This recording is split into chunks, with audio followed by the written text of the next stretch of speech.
community hospices exist all over the world, but here in Toronto it started back in the mid and late 80s in the HIV/AIDS crisis. And it was really about people coming together as their loved ones were sick and dying. For us at Hospice Toronto, our legacy started with an amazing matriarch and many others, a person by the name of June Colwood, who was an advocate and started many wonderful things here in the city of Toronto.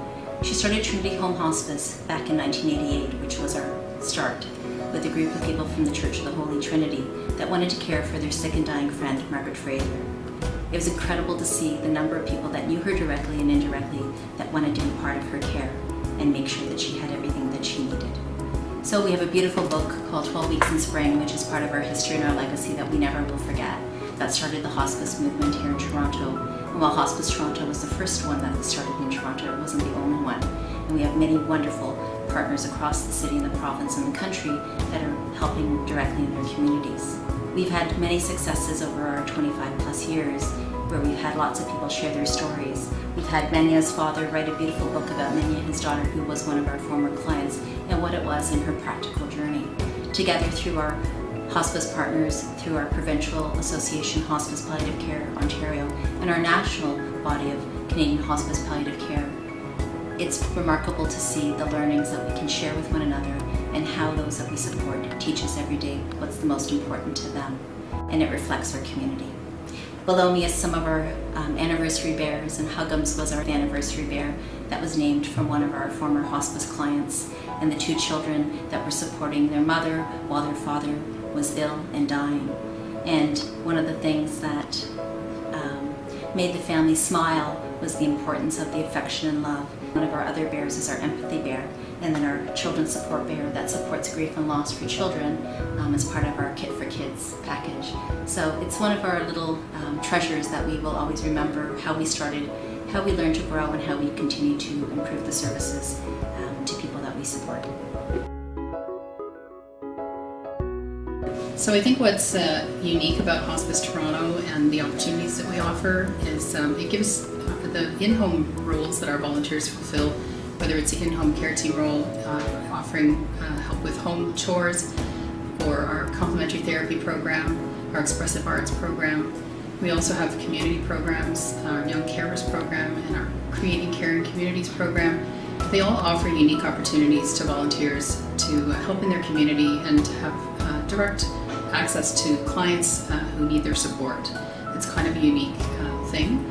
We also have many volunteers that help in other ways, on our board of directors, in our office, with our training, and at special events. So all in all of our volunteer roles are really significant and important and play a really important part in the organization. One of the most incredible things about community hospice is the heart and soul of our volunteers. It's tremendous to know the care and the compassion that people in our community are willing to offer to another person as they're approaching their end of life, while they're living, and while they're caregiving. And it's really a remarkable experience to witness.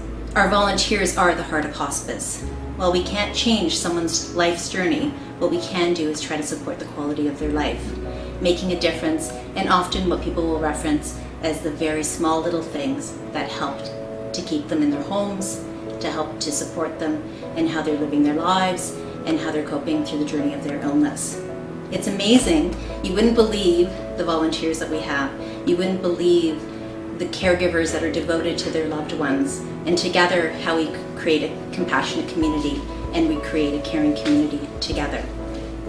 Our volunteers do so many amazing things. They help with very practical care at home, helping with meals and light homemaking, but they also deal with a lot of the emotional pieces. How are you doing? What's important to you today?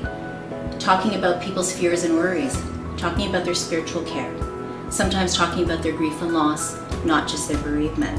It really is a life journey. One of the Hospice Toronto taglines is, while we can't change an inevitable journey of an individual, we can add life to a person's days.